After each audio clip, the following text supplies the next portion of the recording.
Welcome to the Straight from the Source's Mouth podcast. Frank talk about sex and dating. All right. Welcome, everyone. This is episode number 15. And today I'll be talking to Krystine, who has her own podcast called Krystine's FLR podcast. And we'll just get started right off the bat. So what is that podcast? What does it mean, that title? So FLR is female-led relationship, and what that means is in my relationship with my husband, who I also will probably refer to him as my subbie, I am the dominant, he is the submissive. I essentially control everything about our relationship and our life, basically. Okay, that was going to be my first question. Is it just in the bedroom or pretty much everywhere? Everybody's dynamic is different. Ours is a 24/7. Now, we have kids in our house, so we have to get creative with that. There's that. We have different aspects of our female-led relationship. We have a different dynamic in the bedroom than we do, in front of our kids. I'm not leading him around the house by a leash and he's not on all fours and whatever. But these dynamics, everybody's is their own, and ours is 24/7 with different levels, I guess is the best way to explain it. Okay. That makes sense. So is there a whole community of it? Like I'm new to this world. I interviewed someone on BDSM and he mentioned FET. FET Life is a website for resources on this kind of stuff. Does it fit in that same category? Yeah. It does. My podcast is a little bit of a different spin on the whole lifestyle FLR. I focus more on the emotional connection, on what these lifestyles bring to the individual's relationships, like the trust and the amount of communication required. So I'm not on I'm on FetLife, but I'm not on there regularly. In the very beginning of all of this, because we have only been doing this for it's been under 10 years. FetLife was a bit overwhelming to me. They're very welcoming. It's a great resource for information, especially the BDSM community. There's groups and meetups and things like that you can go to learn. There's play sessions, all of that. It's a great resource. I just haven't been on there. It was a little overwhelming because it's more focused on, from my experience, it's more focused on the sexual aspect of it, different things you can do in play scenes and all of that. It's not really a place where I found a whole lot of information about the actual inner workings of our dynamic, if that makes sense. Okay. Yeah. He described it as kind of resources just to kind of learn about it in general. And then, yeah. So what made you get into this, or what had you even start that with 10 years ago with your husband / subbie? Ooh, well, I grew up in a very small town. I had 69 people in my graduating class. This had never been, I grew up Catholic. This is not anything that was ever even on my radar. And I had just gotten divorced. Well, I'd been divorced for about 5 years, and I met my husband online. And we started talking, and about a week into the relationship, he mentioned something about female-led relationship and me being his dominant and all of this. So he kind of spewed all of it on me at one big shot. And then he gave me some time to process, offered me resources, and we've just kind of evolved from there. So he has more experience with this than I do. He presented the idea to me, and after a few days of processing, I slowly worked my way into it, certain aspects of it. Yeah. And were you, when you first heard it, what were your thoughts? I'm sure growing up Catholic, this probably wasn't something you expected. I was extremely overwhelmed. It's interesting because I think I probably processed like most people when first introduced to this. You're like, that's sick. Why would you do that? That's disgusting. Which is a lot of the things that I get on TikTok too is, nah, I'm good. Why would anybody do that? People think I abuse my subbie. It was a lot to get my head around. It really took some time to process. The thing that he did that I really appreciated is it wasn't about the sex. He explained to me why me being the dominant in our relationship was something that he craved, or why he chose to truly submit to me on every aspect. And when you break away from the sex part of it, it's actually a fantastic dynamic. There's so much. I've never trusted anyone in my life more than I trust him. I mean, our communication is amazing. So initially, it took a lot of time to process. It took me reading some things to kind of understand what this all entailed. And then I kind of made it my own and ran with it. Yeah. I mean, I could see where if he's asking for it, obviously it's not like you were the one picking it and he had to choose it or not. So the idea that he came to you I would think would quell most people's, reactions or negative reactions to that. So it's something. And how do you know how he found he liked it, or how he came to know it, or is that more his story? Either way. If I recall correct, I mean, he was in some previous relationships where he kind of tiptoed. Shortly after his divorce, he was in a relationship with somebody who was very involved in the lifestyle. They both did FET events. They were very in the FET lifestyle, doing things there, different events, play dates, things like that. So he had gotten experience from previous relationships, and he really, really enjoyed it. And then he kind of, picked out the aspects that he really enjoyed. Well, when those relationships ended, he kind of did more research on what he thought would be interesting or good for him. And then I came along, and here we are. Yeah. And he was very clear from the beginning. I just want to be with you. If this isn't something that you want to do, I am happy to spend the rest of my life not participating in this dynamic. I'm just presenting it to you because it's something that I would be interested in and wanted to express that to you, just being honest. Yeah, I can see that, because when I interviewed on the BDSM, the way he described it was, it's all about communication. You actually have better communication in your relationship than the average couple. And the way he presented it, I was like, I don't see why people wouldn't try it. And I think once people learn about it, they're more open to it. And I talked to a woman who had been married a long time, a couple, and it enhanced, later on as it starts to get, I haven't had that many long-term relationships, super long-term, to know where you get sick of it. But at some point you start to, it starts to get stale or whatever. So, and they both, I find that a lot of the communications that I receive are from empty nesters or more of a long-term marriage.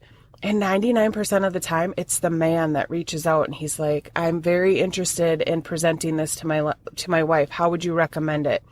And I have a couple that I talk to regularly. We talk maybe once a month or so, just about their dynamic and different things, because these relationships ebb and flow. But a lot of people that I've noticed, or there's a good majority of, you live your whole life, you get into this routine, you have children, the children grow, you just kind of, and things kind of fall off in the sexual arena, or just the, that feeling of, like, I still get butterflies when I see my husband, and we will be married 5 years in December.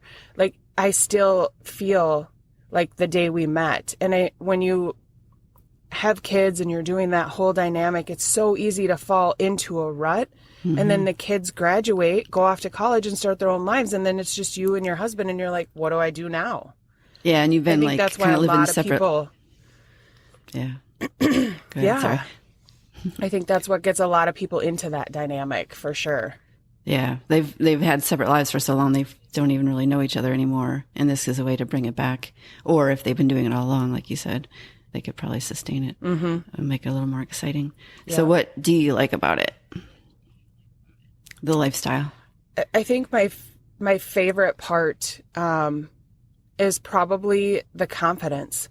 I was a very insecure person when I met my husband. I have always had dominant tendencies. In my first marriage, I did everything, but it was more like a motherly thing because he was lazy or, whatever. And I was so focused on making sure things were done for the kids, things were done, for him. And so when I met my husband, it was totally different. Like, he wanted to do all these things for me, and he wanted me to take control, and he presented me all these resources. And kind of let me know that it was okay, that I wanted to be in charge and I wanted people to do things for me. So it's really helped, and it's helped my confidence. I mean, 10 years ago, I never would have thought of doing a podcast ever, because I don't have the guts to do it. I'm terrified to put myself out there. And this relationship has just given me so much confidence in myself and my ability to even talk to other people outside of the lifestyle. Yeah. That's probably my biggest. And the closeness. I mean, I've never trusted anybody like I trust my husband, and our communication. There's nothing that I wouldn't tell him. I would tell him there's nothing I'm worried to tell him, or, I mean, I don't know that I've ever had that in any other relationship I've ever been in. Yeah, that's definitely a theme from last time too, communication and trust. Because, especially in that lifestyle, if you have to do things that, some people might be skittish about or whatever, that's obviously you have to communicate what works for both people. And yeah, I mean, hopefully everyone listening is a little more open-minded about it. And, if they weren't, and like you grew up Catholic, my primary co-host, Carissa, grew up Catholic as well. So from what we talked about, our like I had my first time having sex was with a guy who had already had sex before. So he knew what he was doing from the beginning. So I learned to enjoy it from day one. And that was not her experience, because she, didn't have sex till she was married. So we try to cover all the bases on this. So it's interesting that you grew up. The first time is, the first time's always real awkward. Like, no matter, I mean, even in the lifestyle, the first time you do anything, it's real awkward. You kind of have to just play the first one out as getting to know who you're with. And then, I mean, that's my opinion. I think it's real awkward most times on your first time.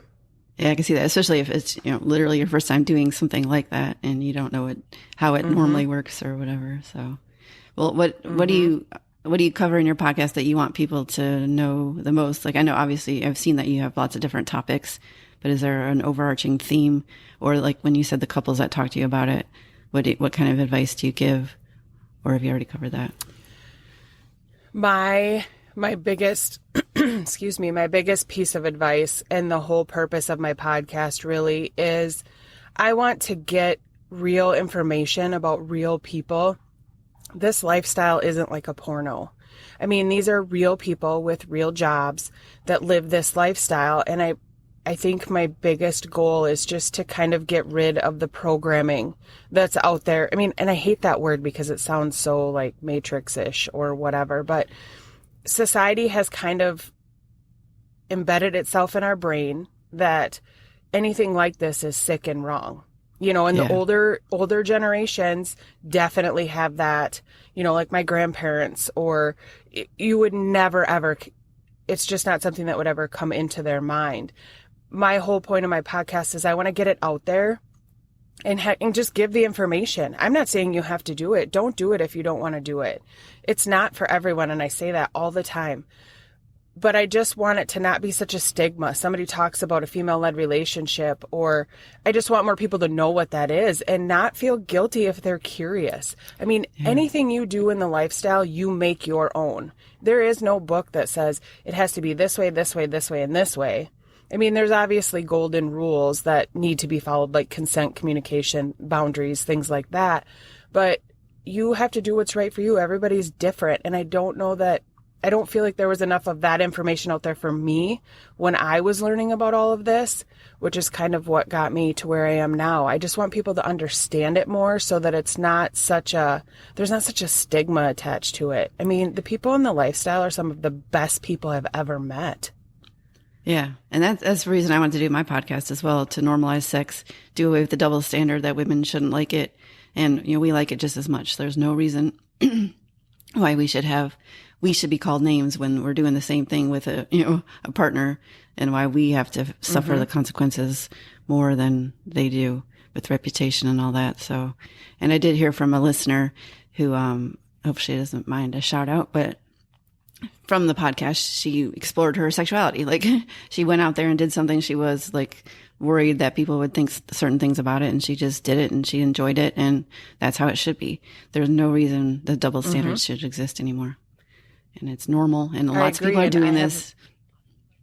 Yeah. And I have an 18-year-old daughter. I mean, obviously she's not exploring, I don't think she's exploring the lifestyle, but I mean, she's 18 and she's very careful about her body and what she does and who she does it with and things like that. But that's another benefit of this. Like, I have had such an open relationship with her, and my outlook on things have changed dramatically. Like, exactly what you said. I've told her, if you want to have sex with all the boys, have sex with all the boys, but you have to make sure that's what you want. You're doing it because you enjoy it. You're not doing it for any other hidden reason.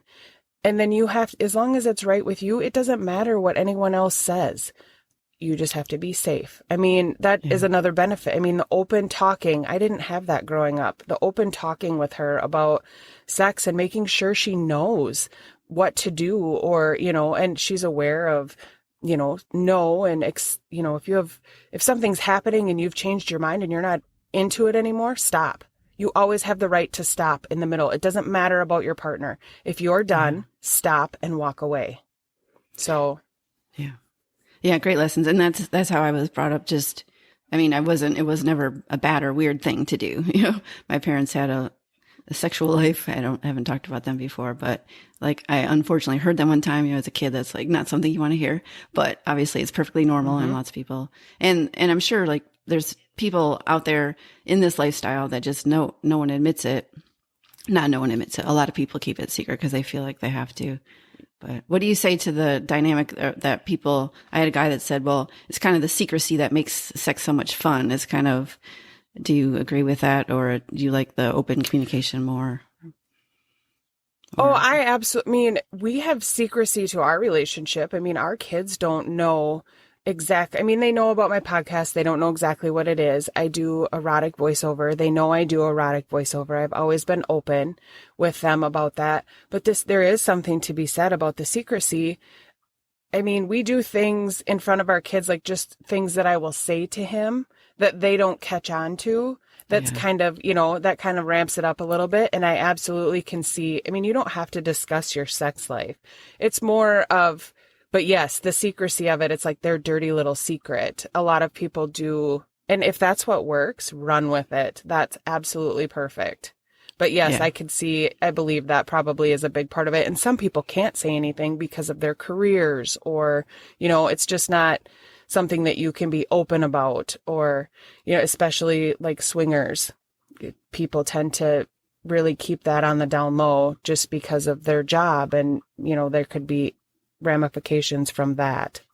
Yeah. On that note, I actually met the Accidental Swingers. They have a podcast, and they literally became swingers like through friends that they had no idea until they told them, and they're in it now, and they recorded their evolution of how all that started. So just another podcast out there if you're interested in that kind of lifestyle as well.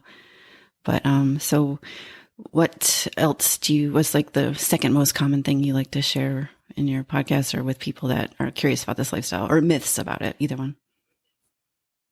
Well, there's a lot of myths, and we practice chastity too, which is a real touchy subject for a lot of people. There's a lot more people who are into male chastity than you would ever even know. But it seems like whenever I talk about chastity or pegging or anything on the podcast, it just blows up.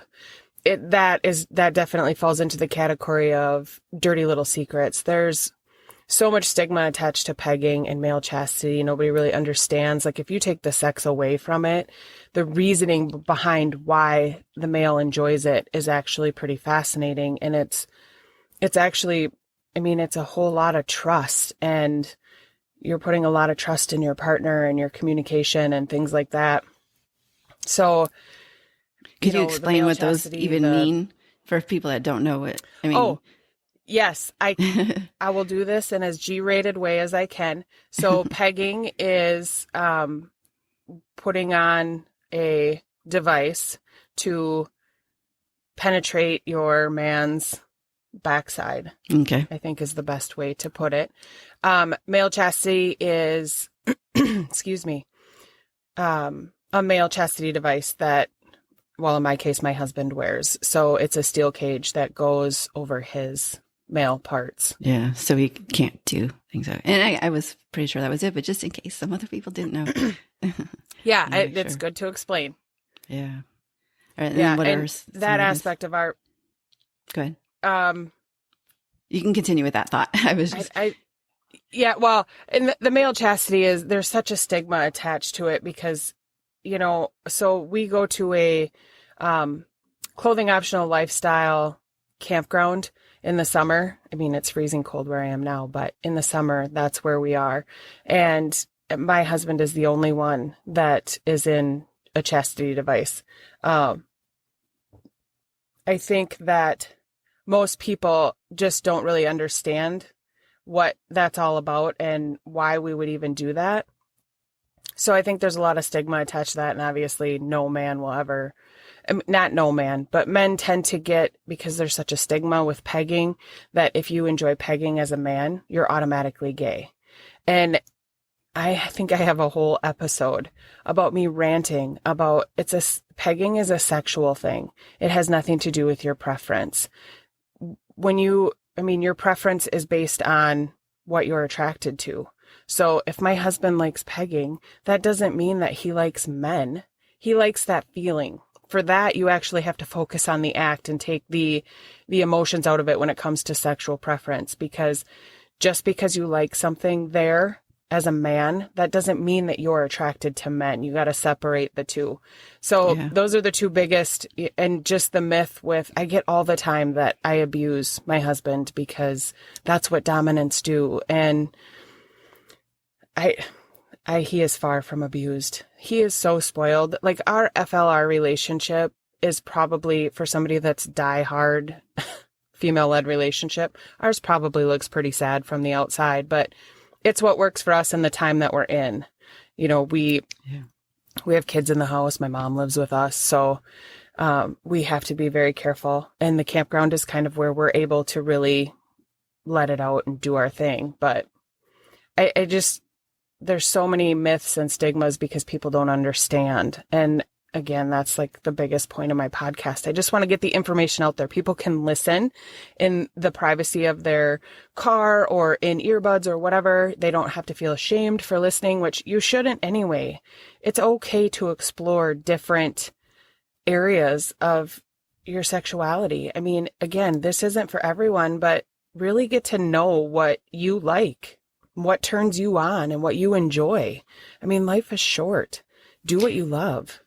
Yeah. And you might not know you love it until you try. And that's what the last episode, right. It was asking what you want in bed. And you kind of talk about this, like exploring with each other and just touching different areas and figuring out, or touching yourself. But she definitely highlighted doing it within a couple, just figuring out together what you like and don't like. And like you said, if you're with a woman and you're attracted to women and you still enjoy that area, where we talked about earlier, there's nothing, like you said, shameful. The woman is doing it with you. So, right. Yeah. And I've talked to men that even, explore with men, and there's nothing wrong with that either. There's such a spectrum. Yeah. Which is, I don't know. I'm sure that goes on way more. And, because it's, like they said, the stigma, not as many people admit it, but I've talked to a few myself that I know do it, and you would never guess, and they would not admit it. And, there's nothing wrong with it. So, but, what else do you want to, what are there other myths or other, and I know you have another podcast. Is it related to this topic at all, or? Do you want to talk about that? Our control podcast is it's a fictional, loosely based on real events. So it's more of like an audio drama. It's not, it's more of a story. My husband put a lot of work. He does all of the audio. It's a pretty fantastic podcast. The storyline is pretty interesting. It's very much like the life that we live. And it's about, female-led relationship, cuckolding, which, quick definition, cuckolding is, like, for example, in our relationship, I am allowed to play with other men if I so choose. And also, as part of that choice, I want my subbie there with me. He's kind of my safety net, but there's a whole open arena of different ways that you can do cuckolding. generally goes along with the male chastity. It's just basically a whole other dynamic where you involve a third party in the relationship or the sexual part of the relationship. But that podcast kind of talks about that and, or that's involved in the story. It's just he's got sound effects in there and everything. It's really good. Okay. Yeah. And that's actually one I've heard of. I was dating a guy who was very interested in hearing about other relations I was having. So that's the first time I'd heard that term. But yeah, I could see that. How was that for you? What was your thoughts on that when you? I didn't mind. I mean, I'm such an open book anyways, as anyone listening can tell. And I do stand-up comedy where I pretty much share everything about myself anyways. So I would gladly share with him and tell him what I had. He wasn't necessarily in the room. He did talk about how he would have liked to have been watching our videos of it or something, but we never went that far. And now we're broken up, so he won't get that chance. But yeah, he definitely enjoyed listening. And and I was always nervous because I always dated, more than one person, not always, but during that time frame, I was dating other people because he wanted me to. And now I know why he wanted me to. But at the time I was just like, are you sure? Like, I don't know if I believe you, because other men haven't wanted you to date other people. So once I finally got it, like, okay, he really enjoys it. Yeah, that was really hard for me to grasp the concept of in the beginning, because I was like, why would you want to share me? I don't understand. Like, why would you want to know about what I'm doing with other people? And once he explained it to me, it has something to do with voyeurism, where you enjoy watching other people, or just, that's a real mental thing. And I think a lot of people enjoy it. That's another hot button a lot when I talk about it. Men just don't understand how another man would want to watch their significant other or partner be with somebody else. But it's actually pretty hot. Yeah. And actually, I know there's a site where you can upload pictures, hopefully, ideally with their consent and of your partner. And then they rate your partner and all kinds of stuff, or become fans or something. So I've heard of that. And that was new to me to hear. Yeah. I'm not sure. I can't tell you the name, unfortunately. Maybe if I figure it out, I can add it to the description. But I know of it, and I'm sure there's plenty out there where you can, that's a thing. So. Yeah. Yeah. And I was, this towards the end-ish, so I always like to make sure I get some like final comments, or just like something you really want to leave the listeners with, or like whatever you want to say about it.